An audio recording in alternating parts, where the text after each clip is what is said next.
Bueno, en la Revolución de Mayo hay que tener en cuenta que la ciudad de Buenos Aires es una ciudad colonial que hay debate entre historiadores, pero tiene entre 45.000 y 55.000 habitantes. Y de esos habitantes hay que tener en cuenta que hay un grupo muy pequeño que cuenta con los privilegios propios de ser la élite local. Es un grupo muy pequeño que está conformado por los funcionarios borbónicos y los grandes comerciantes. El resto de la población en general forma parte de un universo muy amplio que se puede llamar sectores populares o clases populares. Puntualmente, si nosotros nos ubicamos en esa semana de mayo, encontramos que la participación de las clases populares está dentro de lo que sería la participación de las milicias porteñas.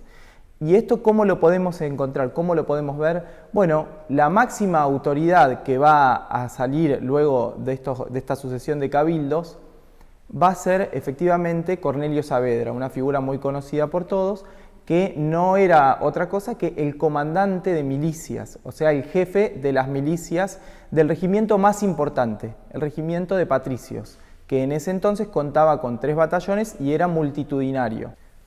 Dentro del Cabildo Abierto, la discusión centralmente está focalizada en pensar quién va a tener el poder, quién va a tener la soberanía, quién va a poder ejercer ese poder. Entonces, las discusiones que quedaron registradas en las actas del Cabildo y en las memorias de todos los que participaron giran en torno a esa cuestión estrictamente vinculada al tema de la soberanía. Eso no quita que haya personas dentro de estas discusiones que tenían llegada y que tenían vínculos con los sectores subalternos. En abril de 1811 se produce una movilización muy importante a la Plaza de la Victoria, como era conocida en ese momento la mitad de la actual Plaza de Mayo. En esa movilización, sí, ahí va a aparecer un petitorio donde el principal punto es un punto que forma parte de las demandas de los sectores subalternos. ¿Cuál es ese primer punto? La expulsión de los españoles peninsulares. Y esto no hay que verlo en clave de españoles contra argentinos, pero sí hay que ver que para los sectores subalternos, aquellos españoles peninsulares que todos los días formaban parte de la autoridad de esa sociedad, eran personas que no querían, personas hoscas, los dueños de las pulperías, de los almacenes, personas con los que día a día tenían rencillas. Esta participación popular va a tener que esperar para involucrarse directamente en las decisiones políticas hasta las votaciones. Para el caso de la Revolución de Mayo, en el momento en el que ocurre, las autoridades tienen dudas sobre cómo llamar este proceso. Y si ustedes se fijan, en los primeros momentos hablan de la regeneración política. Nadie dice revolución, porque hacer una revolución en 1810 estaba mal visto. Y entonces se empieza pensando este proceso a sí mismo como la regeneración política. Luego sí se va a llamar revolución y la palabra revolución va a empezar a tener un carácter positivo.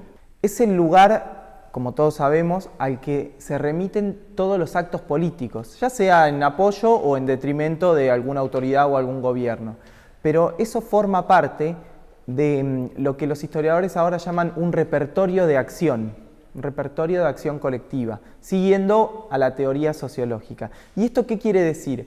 Que la mayoría de la gente, sin ponerse de acuerdo previamente, sabe que cuando hay algún problema político o hay que apoyar en algún sentido político, hay que dirigirse a la Plaza de Mayo.